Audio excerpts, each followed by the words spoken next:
Hey, yo, what's good, y'all? It's your boy Faded 2 Games here. Welcome back to another Elder Scrolls Online video. So today, I'm here to show you guys another anime-inspired build.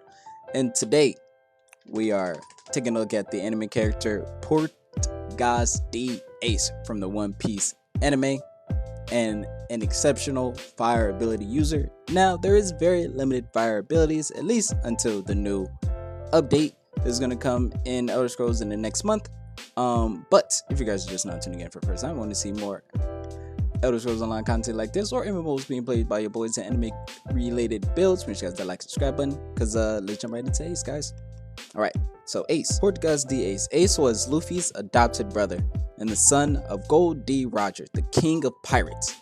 Ace was lucky by eating the flame fruit, which is one of the strongest, giving him the power to control and transform into flame at will. He could produce powerful flame attacks, and like other Logia fruit users, he's immune to all forms of physical damage. When he died, his fruits reappeared, and it was subsequently eaten by his other brother Sabo, which is another fire ability user, which hence we chose to go for the staff route. Since he uses bare hands, we can't really go bare hands in Elder Scrolls, get your ass kicked. Let's jump right into the build, baby. Alright guys, let's just go ahead and get into the character abilities, as our stats are very nice and very high. We have a handy dandy output of 54 in the Magicka, 10 in the health, 0 in the stamina. We have the Lover Money's Phone. We're using the Jewels of Misrule as our consumable, but pretty much anything mag boosting, really, to be honest, doesn't really matter. But Jewels of Misrule is very nice, just having the health as well, and mag and stem recovery is also nice, since we are using surprise attack.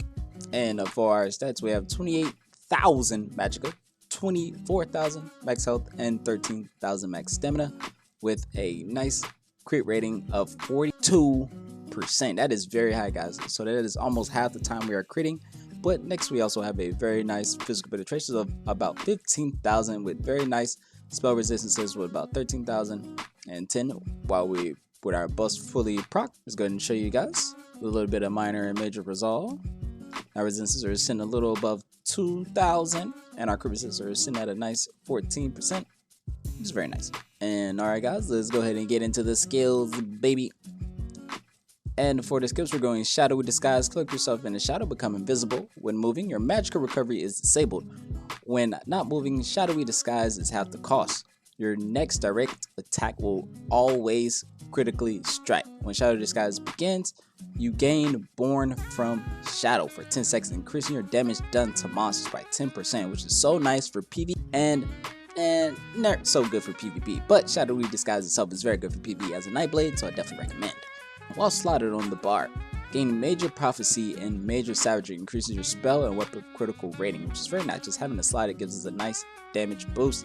Next, we have Lotus Fan, flash through the shadows and ambush an enemy.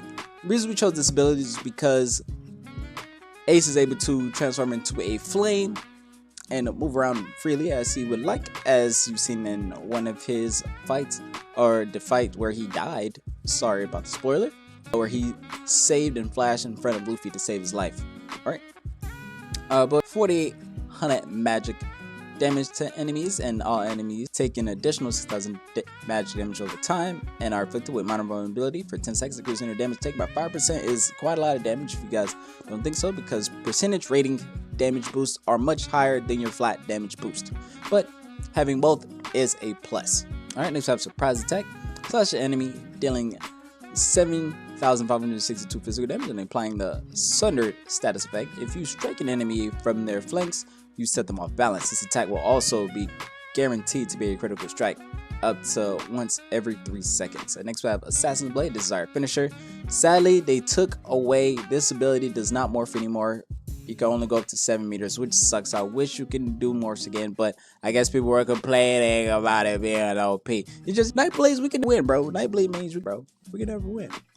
But they just had to nerf this. But there are also other finishers you can go, like Soul Strike, which is probably a bit better than Assassin's Blade, just because the channel ability hits much harder.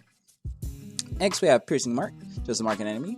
I don't really need this, but I just chose to do it. Just, I don't know, looks like the enemy's on fire. I don't know, but we can set them on fire. But Piercing Marks lowers enemy resistance for a whole minute which is why we chose Prism. Having a whole mana of detection is so nice. Now they can purge this ability by purifying themselves with Extended Ritual or with the purge ability in your support line in your PvP. And for the ultimate, I decided to go Eye of Flame. Coming storm around you that builds for 2 seconds, then lay waste to all enemies nearby, dealing 5,000 damage every 1 second for 7 seconds. So go ahead and do that math. That's about 35,000 damage, and not to mention we are critting, so about 40,000 damage. Now, Soul Strike and stuff like that does hit harder since they did change the way channeled abilities work. But Eye of Flame, I just chose it because it fits perfectly for Ace himself. This is a very good ability for Ace to rock. And for the back bar, I decided to go Refreshing Path just for a speed boost because Ace is pretty quick on his feet. Create a Corridor of Shadows for 12 seconds, granting you and allies in the air major expedition, minor endurance, and minor until increase your movement speed as well as your stamina and magica recovery by 50%. Each effect persists for 4 seconds after leaving the path. This ability is just so broken and so good for team play, guys. Just get it, use it. If you're a Nightblade, use this. And when subclassing comes to consoles and non-early access users, bro, Refreshing Path is going to be on every build, I bet. I'm just letting you know. I'm just guessing because this thing is OP, bro. Movement speed, stamina, and mag recovery all in one. Crazy. Let's have Healing Ward. This is our nice little shield burst. Now, Ace, he can use Flame as a defensive ability as well, so go ahead, give that a try as well. But yeah, it was around 6,000 damage, and the strength builds up by up to 100%, depending on the severity of our wounds. And we're here for 30% of the shield's remaining strength every second, so which is a burst heal. Mirage. Spawn yourself in a Phantasmic, gaining major evasion, minor resolve, and reduce your damage taken from area effects by 20%, and increases your physical and spell resistance by 3,000 for 22 seconds. Pretty long time. All active taking direct damage reduces the cost of your next rollout by 10% up to a maximum of 100%. This effect can stack up to once every half second, which is nice. Very, very nice. And next we have Healing Springs. Summoning, restoring spirits with your staff, healing you and your allies in the target area for 13,948 health over 10 seconds, which is a very nice burst heal, and increase our magic recovery by 13 for each target effect, is stacking up to 20 times.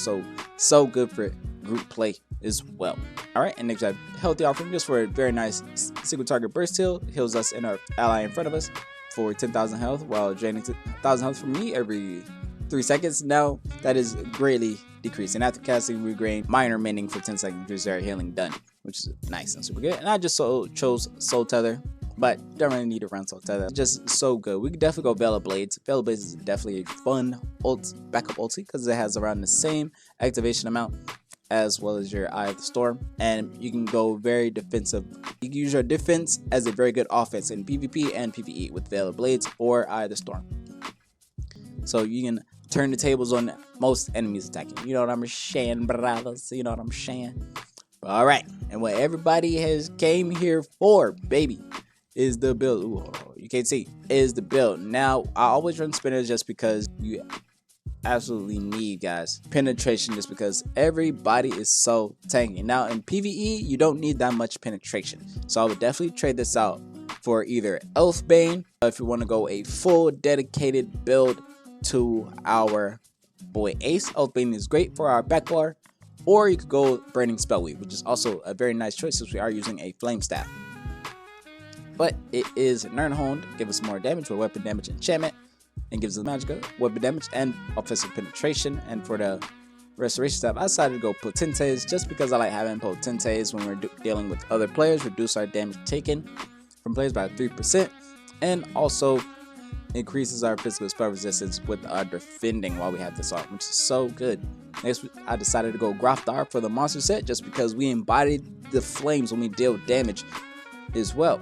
And for that, I also decided to go Scathing Mage just because Scathing sounds like burn. Like I said, you can definitely go Burning Spellweave, but it's not as consistent damage as Scathing Mage, as we don't need to proc from heat damage, because Ace didn't only use heat, he was a master of hand-to-hand combat as well. But whenever you deal direct damage, you have 20% chance to increase your weapon spell damage by 500 for 5 seconds. This effect can occur once every 5 seconds, which is a lot faster than you think. And 5 seconds is a nice window. Not the best, but it's a very nice window. And we have 3 Invigorating, 1 Divines, 2 Well Fitted. Alright, and spinners for our joints, and I have 3 weapon damage enchantments just to get our weapon damage very high with a flat of about 3,300 and fully stacked up. When we use our spell pots, we're looking nice, baby. And for our champion points, oh wait, how do I do the champion bar? Oh. Decided to go Master Gatherer, get the Rider, Seize Blessing, and Sustaining Shadows. Next I have Master at Arms, Fighting Fitness, Daily Aim, and Backstabber. And Fortify, Balance Vitality, Rejuvenation, and Slippery. But guys, that is the build, and I hope you guys did enjoy today's video, man. I'm out. You did catch the next one. Peace. I feel like Bruno, but call me Uno, cause I got one of them with me. And I'm a beast, pity, this shit gon' bang, shitty, gotta put on for my city, bitch, I keep everything I think I had enough, all this money got me acting up. Niggas be mad as fuck,